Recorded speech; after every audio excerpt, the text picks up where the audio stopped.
All right, folks, welcome to Shoponomics. My name is Matt, and we've got Daniel here, and our special guest today is Cameron Matthews. So welcome to the show, Cameron. Hello. Thank you so much for Yeah, having me.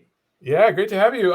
Just a quick little, we'll definitely get into what you're doing, but yeah, Cameron is the Director of Audience Development at Made by DOS, and yeah, he is expert in email marketing, among other things as well. And yeah, interestingly enough, he actually used to work at AOL Music. So I found that interesting. Is that still around? Wow. That is not around anymore. Okay. It's so funny when you work on the internet, like every company that like on pretty much everybody's resume, if you've worked in digital for at least 10 years, at least one of those companies is no longer in Yep. existence. It's just Right. completely disappeared. Like I had hundreds of interviews with bands and artists that are just gone. Okay. And I actually have a flash drive at home that I've kept a majority of it on, but no, it sadly does not exist anymore. Interesting. Okay. Awesome. All right. Well, let's jump right into it. I guess for people that are listening, you can obviously listen on your podcast player, but we are also a video, so it's best, we think, to watch it. You can see our lovely faces and screens that are relevant to what we're talking about. So yeah, well, let's jump right into what you're doing at DOS. And is it DOS or is it, what's the proper Yeah, way to say that? DOS. Yeah, Okay. like DAHS. That's how you would pronounce it, DOS. Okay. Amlan Das, who is our CEO, we were DBNY for about 10 years. Just a bit of background, DBNY was a e-commerce shop. We built best-in-class websites on Shopify. That was our bread and butter for a long time. Pandemic came around. Long story short, everybody didn't need a website for like those first like 5 months of the pandemic. They all needed marketing. So we pivoted our business away. We pivoted so much within the last 2 years, we decided to really kind of give it a fresh go. Have rebranded to Made by DOS just within the last month. So yeah, you can see our alignment page here. We are definitely looking for brands that have been around the block and are looking for kind of like a long-term growth partner. We take a holistic approach to audience development, digital marketing, where we want to control every single platform that your brand is on from an advertising and marketing perspective. So things that we don't do are like organic social and stuff like that, but we will work with partners on that. But Got it. Got it. Yeah, makes sense. yeah. Yeah, why don't you dive a little deeper into the audience development for our fans that do not Yeah. know what that is? So so I came up in publishing, which you mentioned first, AOL Music, and a long time ago, many years, 10 so years ago or more, we used to be able to bring in traffic in very simple ways to our website, especially if we were running a publication. So most of that would be search traffic, and then if you worked for like a large company like AOL, you would have AOL.com, and like you would get a lot of traffic through that when you would do link placement on there. Then came around Facebook ads, and people probably don't remember this, but before Facebook ads, if you were a brand, you like had to make your own like dummy Facebook profile, and there weren't even like brand pages and stuff. Right. And when you would put a post on, like, for instance, like AOL Music, we would put a post on AOL Music's own like personal Facebook page, it would get a literal fire hose of traffic. We're talking like 400 to 500,000 people per hour seeing our stuff. Facebook caught wind that everybody was doing this and basically shut the hose off during a pretty dramatic algorithmic change and tried to push everybody towards advertising. And the advertising on Facebook that started about 10 years ago was really just unsophisticated. Yeah. Nobody took it seriously. So audience development is a practice that we use where we bring in Facebook and Instagram advertising, Google advertising and search and display, and then email automation. So all three of those like core pieces of digital marketing, when functioning properly together, make up a functioning audience development system. So in essence, we're trying to find your people. We're trying to find them quickly and efficiently and affordably and sustainably, because we want to build an audience that can actually make you money over long periods of time. Yeah, it makes sense. And that's, I guess one of the beautiful things about Facebook and was that we could finally, before it was like Google ads and we couldn't really target users like you could on Facebook, and, just find out exactly where, you could even advertise that they're, companies that they're working at. And Right, exactly. And so when utilizing kind of an audience development strategy or paradigm, for instance, your Google ads can be supercharged by running Facebook traffic at the same time. Because what happens is people need to validate that you're a real source. So they go to Google and they search for you. It's just very simple human behavior that's amplified by specific actions through what we're doing. So really, we are trying to wield influence through multiple networks at the same time. Yeah. Our businesses, I know when you talked about the early days of Facebook, I remember in the beginning, it was all about we just want likes. Is that like a thing anymore even, or?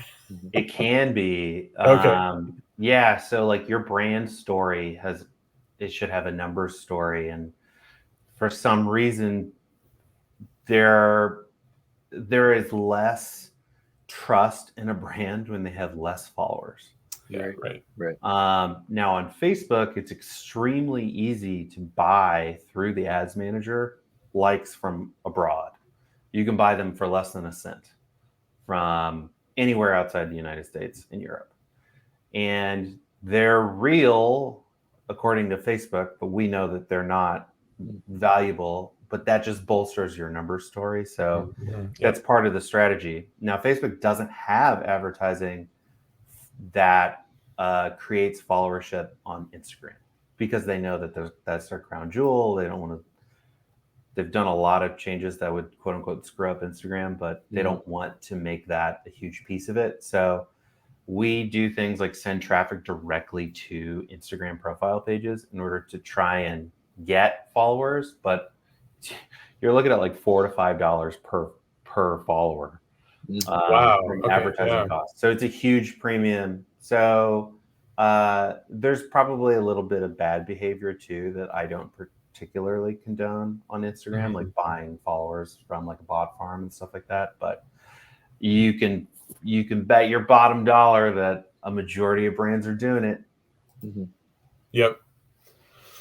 Yeah, and so I guess maybe can you tie in? I know that we kind of had a lot of our questions are geared towards email. So how does, we know how it works, but maybe a short little summary on how you tie in email into all of this, into the audience development. And yes, so we use almost exclusively Klaviyo. I know it's one of those words where I never know. I don't know. I heard they started running ads on NPR, and I was like, "Oh, that's how you say it." People that work there don't even know. Right. So email automation is super important because it's how you can communicate with your customers and make money while you're sleeping. It's just like a total no-brainer. And with Klaviyo, you can automate almost any action. And honestly, like I'd love to see publications use Klaviyo for all kinds of like media companies and stuff. It would be awesome to see automated flows based on specific actions on websites, but I don't. Oh, so you mean you're talking about like you scroll down and based on how they interact, and they'll get emails, or the content would just. I mean, it could be triggered by reading specific content and stuff like that.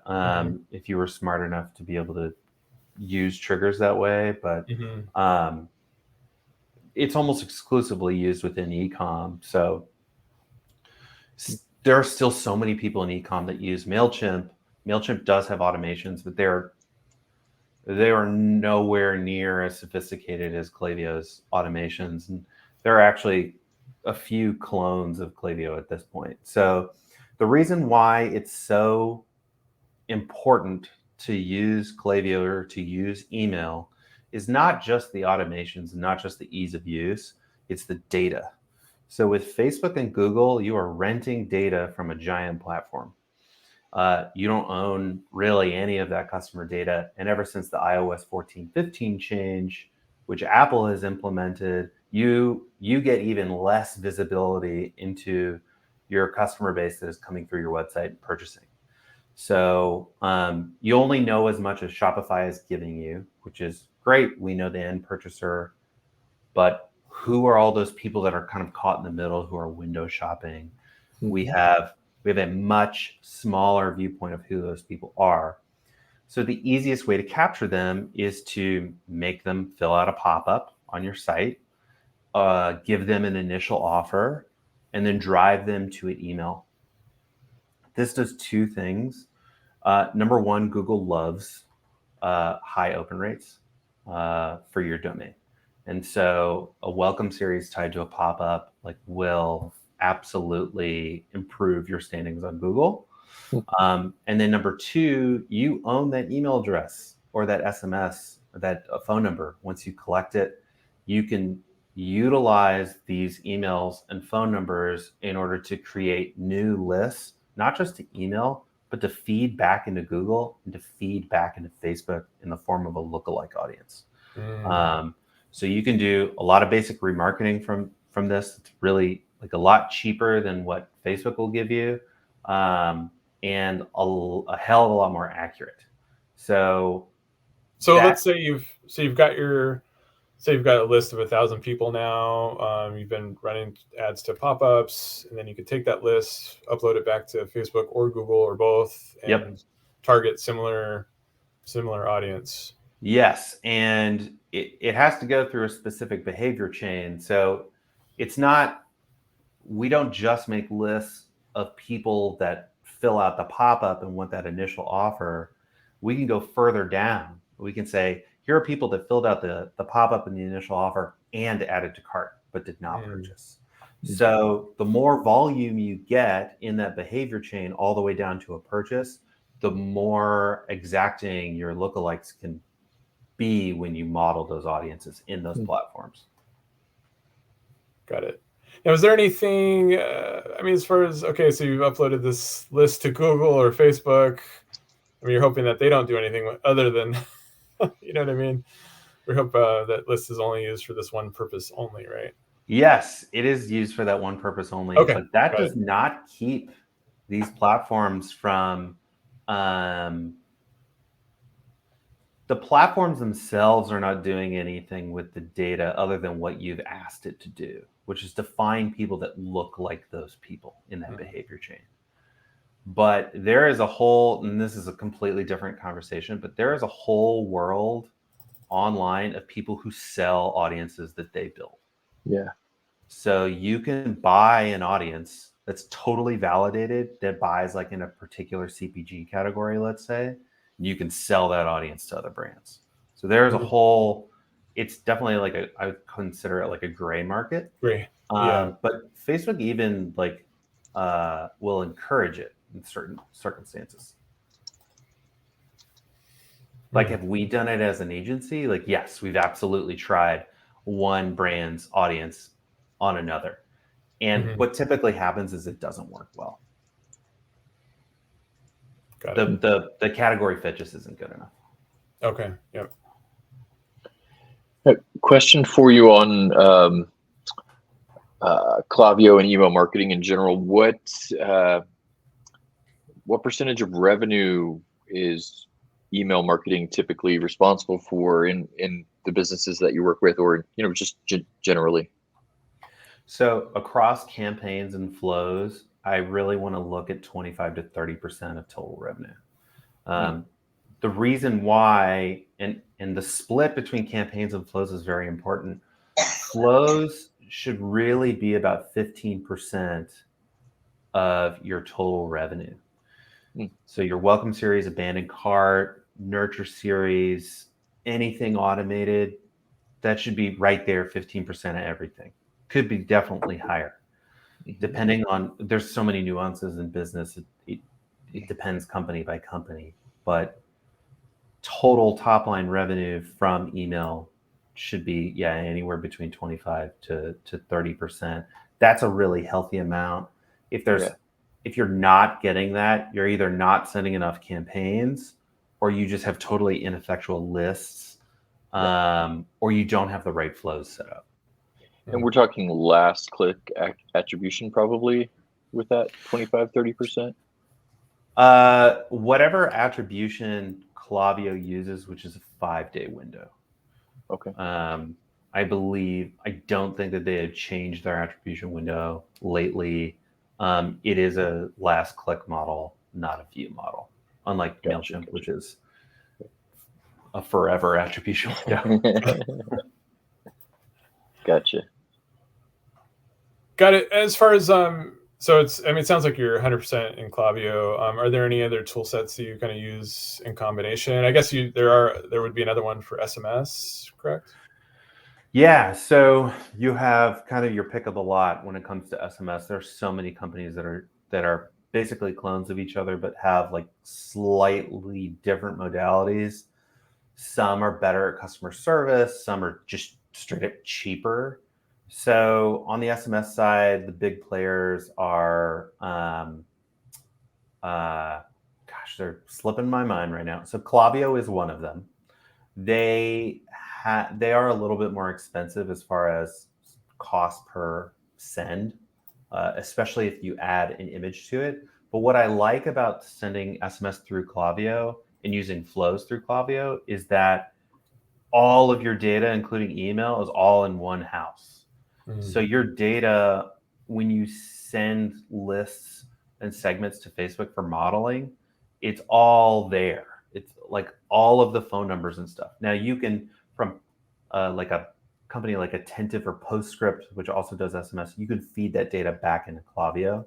But I actually haven't validated that recently, so I don't know if that is totally correct. Like, I don't know if the phone numbers that you collect from Attentive feed back into Klaviyo. I'm pretty sure they do, but I'll have to check up, or you guys would have to check on that. So the big players are Attentive, Postscript, Klaviyo itself. There's another one called Emotive, which is pretty great. And there is a new one called OneText, which we really like. And they use conversational SMS. You can also purchase directly through SMS. It's a bit of a complicated setup, but they help us kind of walk us through it. And it certainly works very well for a lot of different types of clients. But they're definitely an early stage company. It requires a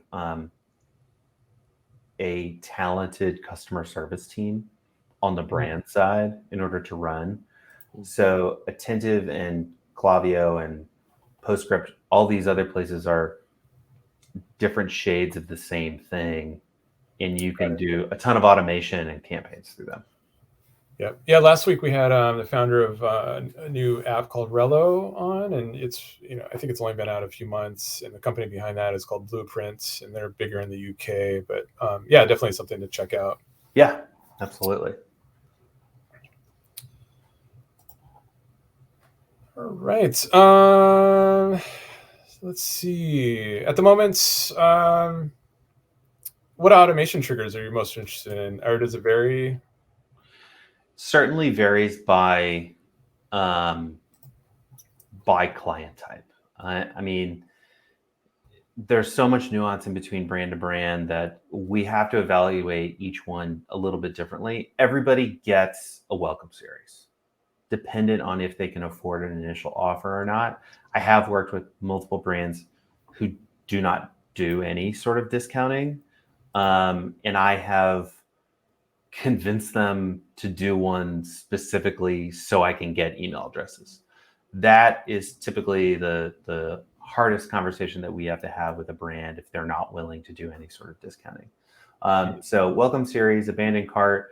We do a mix of abandoned cart and browse abandonment on Klaviyo. You find out pretty quickly whether or not audiences like browse abandonment because it is a little bit of a quote unquote creepier trigger. You didn't add something to cart, you just looked at a page and then you left the page and then you get an email from the brand. So if you're not a high volume shop, I do not recommend it whatsoever. It's just too much. And then I really like a nurture trigger. Some people call it like a post welcome. Whether you bought or not, like we need to give education on the brand itself, especially if you have a SKU count, like let's say above 10 to 20. So I like to do 5 emails triggered once a week over 5 weeks that really tells the story of the brand and walks you through the main product category lines. I think those can be super effective over time. So I really like, I'm a big proponent of the nurture email. Plus it just knocks a lot of information out for you that you don't have to worry about in sending campaigns. So all that stuff is automated. You can update them yearly. And then as far as other automations go, especially with supply chain stuff, like a lot of merchants that we work with will run out of a particular product that's probably very valuable or profitable. And doing a remind me like back in stock flow can be super key. You don't have to actually remind people. It can be a completely automated process. Yeah, we're definitely have some clients right now that we're working with that probably do not have that set up, that probably could set that up because they're having some stock issues for sure. Yeah, absolutely. Have you run into any cases where like the geo fencing, I think that's the right term for brick and mortar stores, where somebody comes within a certain distance of your store, you're automatically getting a SMS, or probably an SMS rather than an email? I've definitely never done that. That I would consider like gray area marketing. There is an app called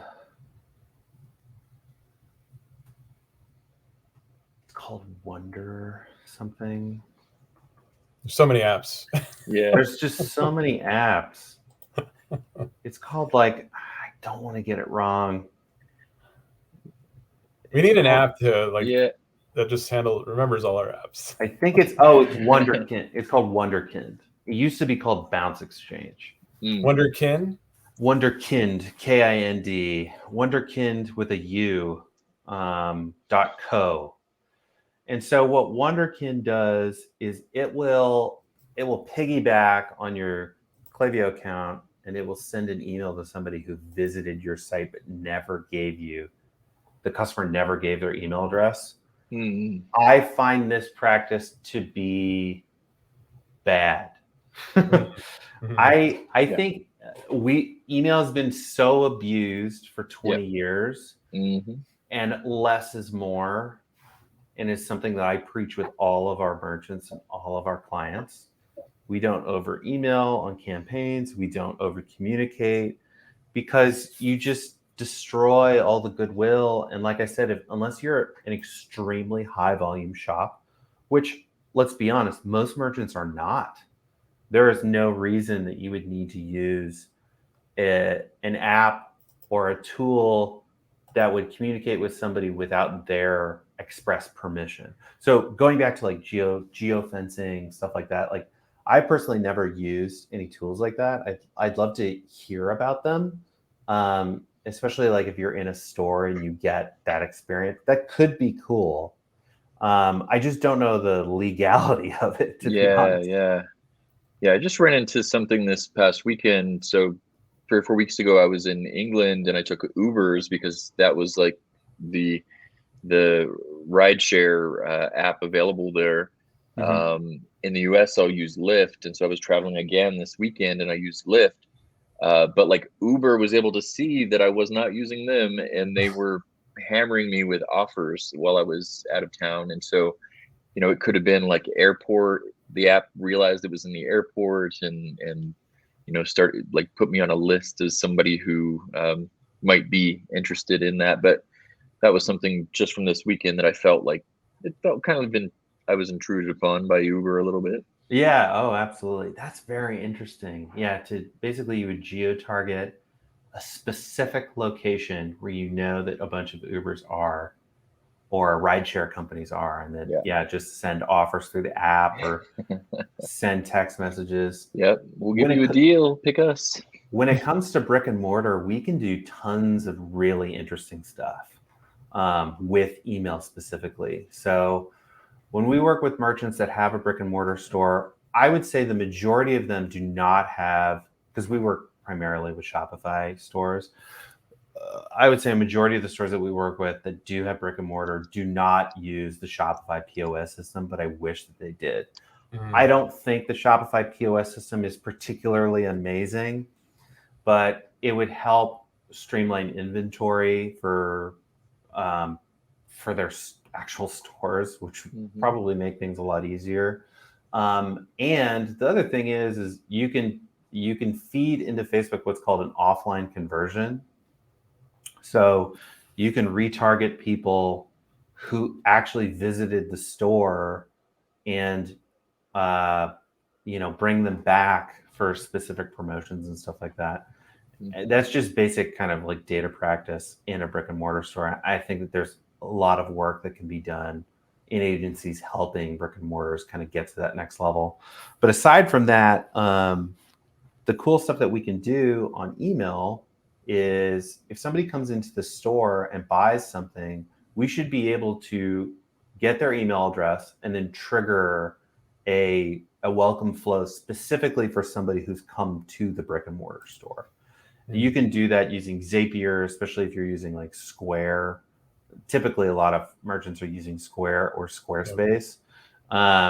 You can trigger a flow from Zapier and you can send them specific offers.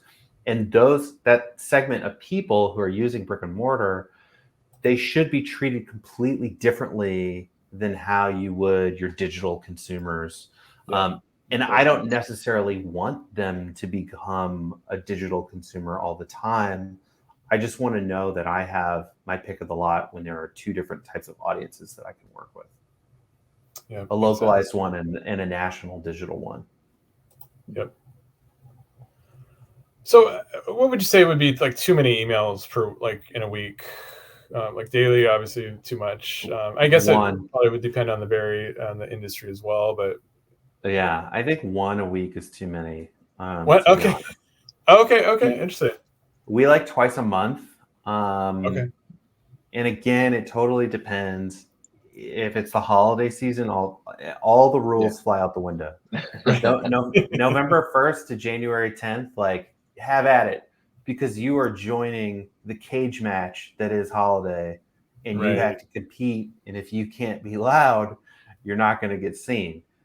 So through the rest of the year, you better have built up that goodwill with your customers, especially if you have a killer offer or a smoking deal that you're pitching during that time of year. So when it comes to email, if you know that you can make more money on email, obviously you can weight that platform differently.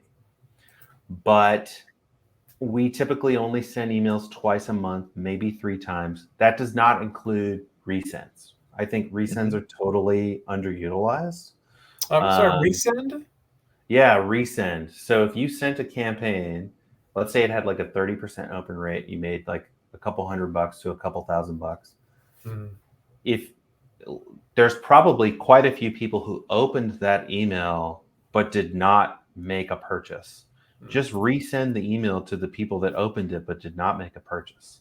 You will absolutely make more money off of that email. So resends are a low lift, low labor way to send more email correctly to people who have shown intent. Got it. Makes sense. Are you able to automate the resend, or does that have to be manual? There are ways you could automate a resend, but for the most part, you have to manually do it.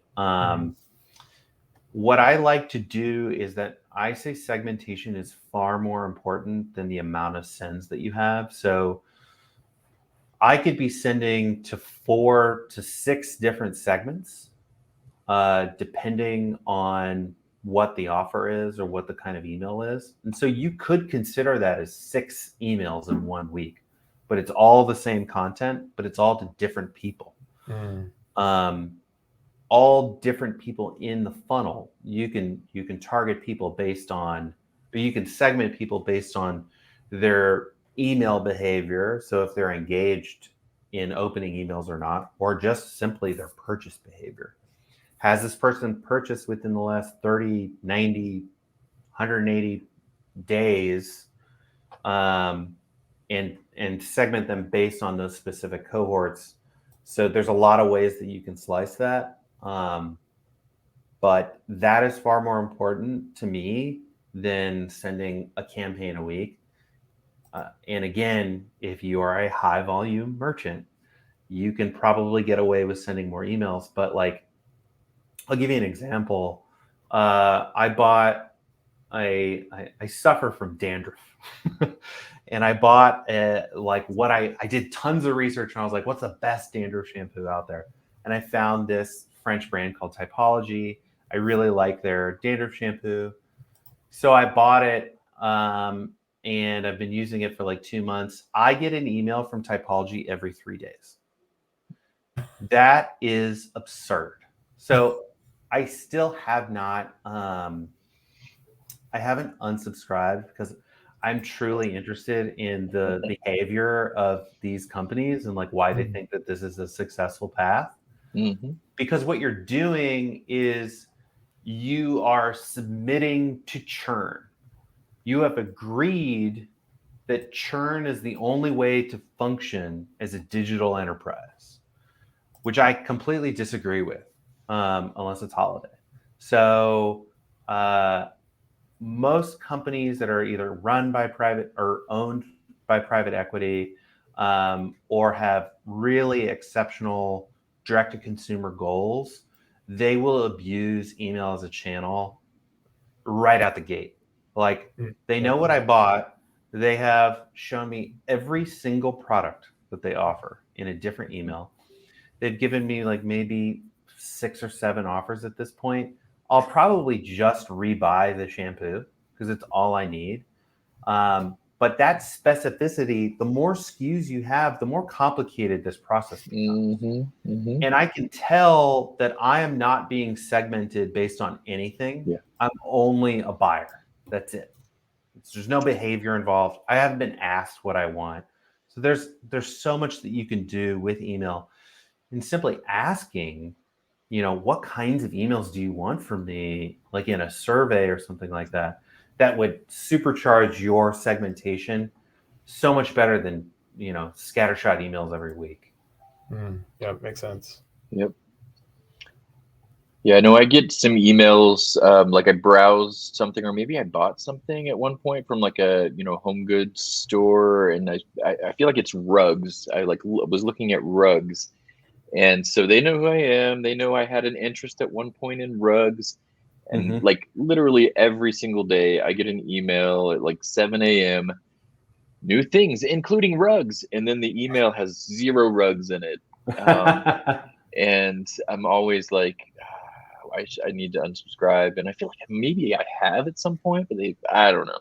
But yeah, annoying for sure. Yeah, it's super annoying, and there's so many rules in the European Union too, with how they should be communicating with you. And honestly, if a lot of these companies probably don't have like a compliance department, but they're breaking the law most of the time.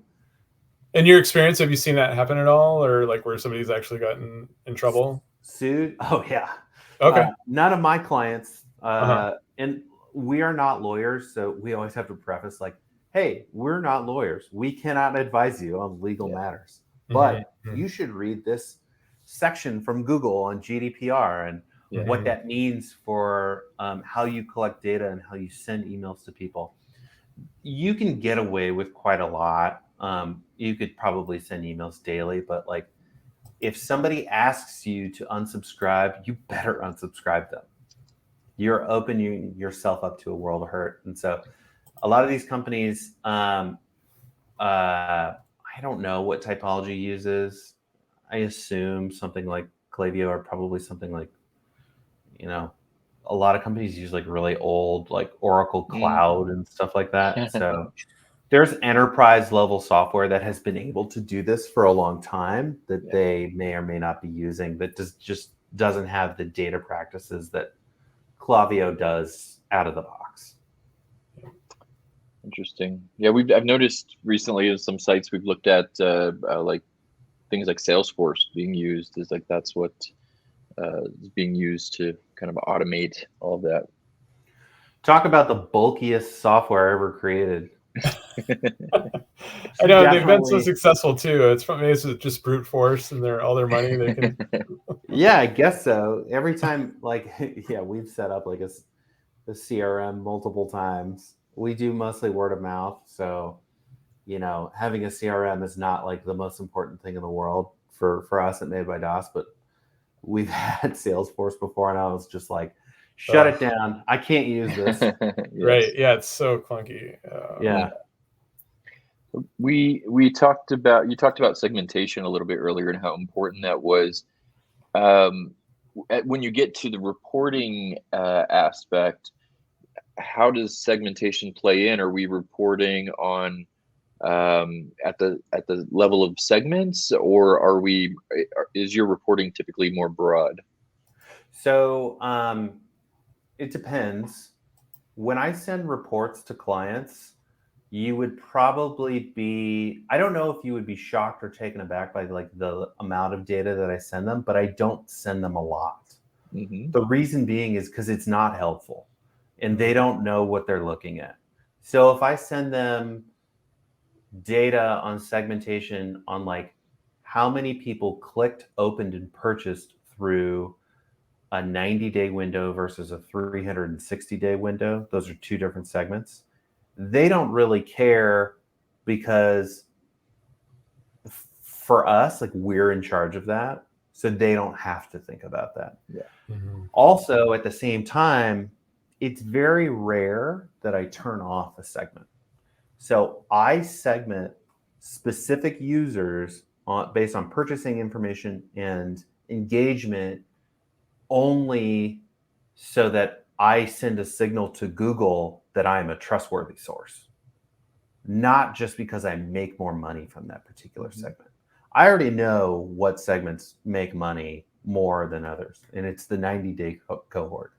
So anywhere between 31 days and 90 days is typically where most of the activity is, but it completely depends on the brand. Yeah. I mean, there could be brands where you're only going to make one sale and you're never going to make another one from people that follow you. So that it could be a moot point. But when it comes to reporting, we do a holistic approach where, this particular email made this much money and here's the breakdown based on segment. Nice. Okay, cool. And clients will ask questions about, why are you, for instance, targeting? Every once in a while, we will send a campaign email to totally unengaged unopeners, people who have not opened a single email, let's say in like 10 months or a year, and they haven't clicked on anything, and they also haven't bought anything. Because Klaviyo is able to check if those users have bought anything on Shopify.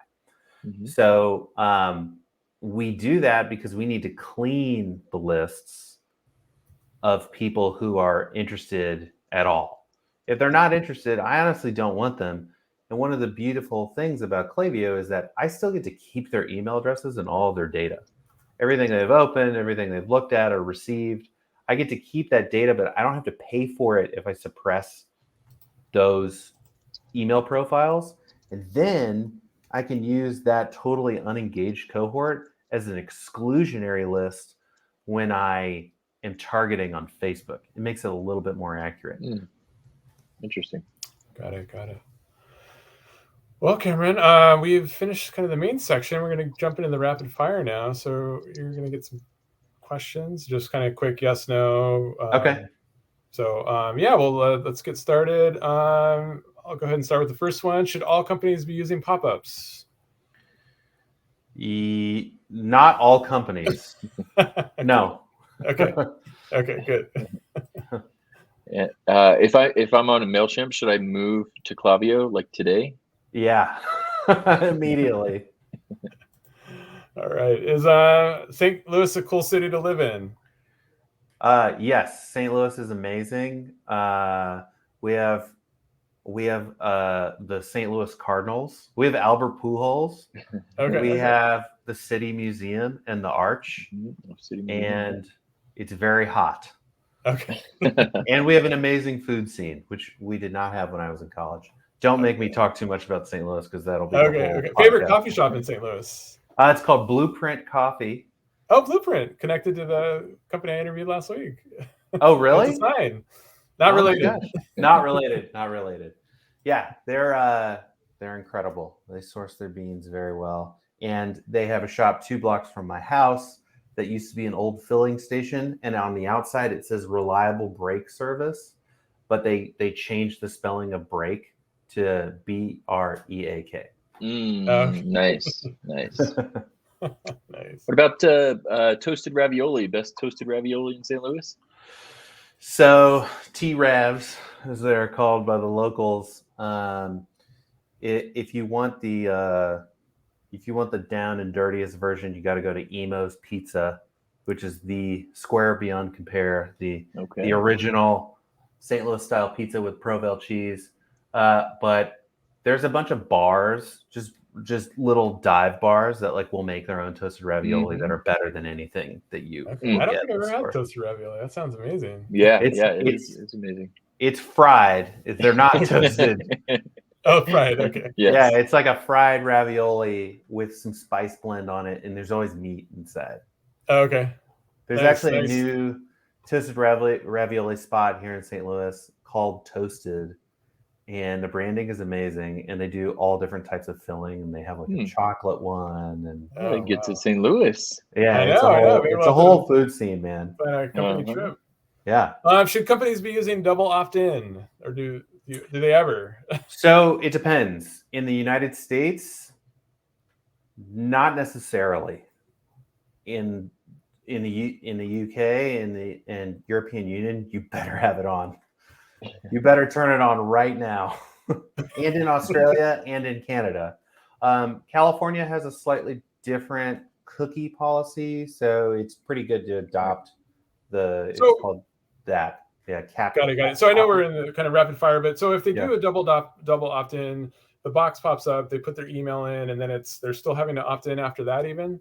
Yes, they will get a first email that says, "Are you sure you want to opt in for this?"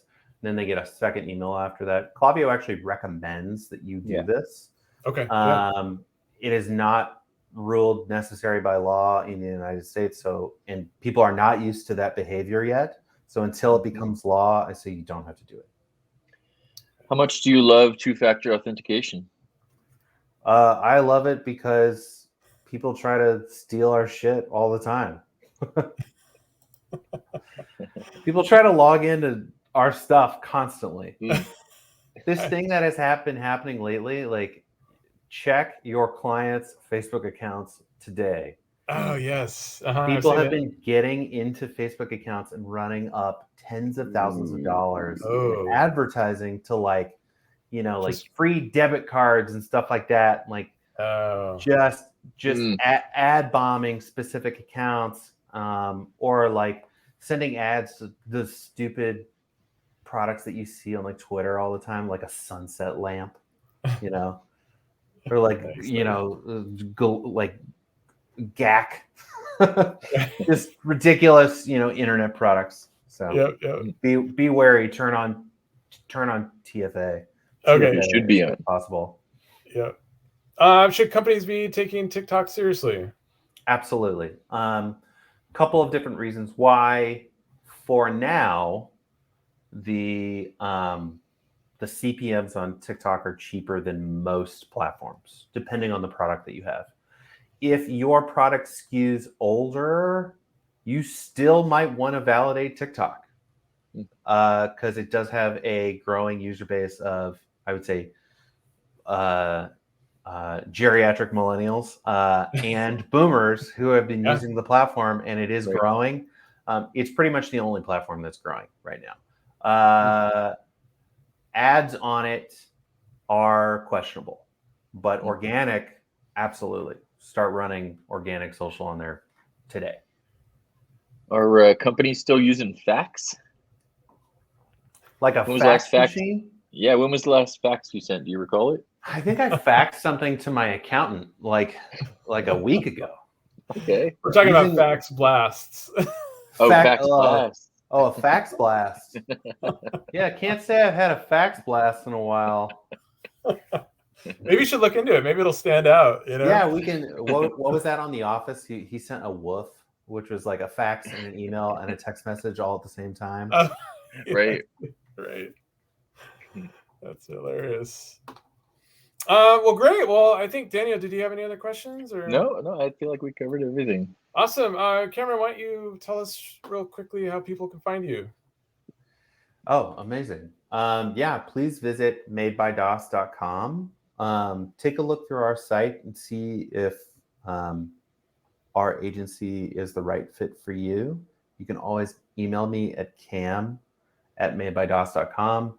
I'd be happy to answer any of your questions related to e-commerce, ads, and email automation.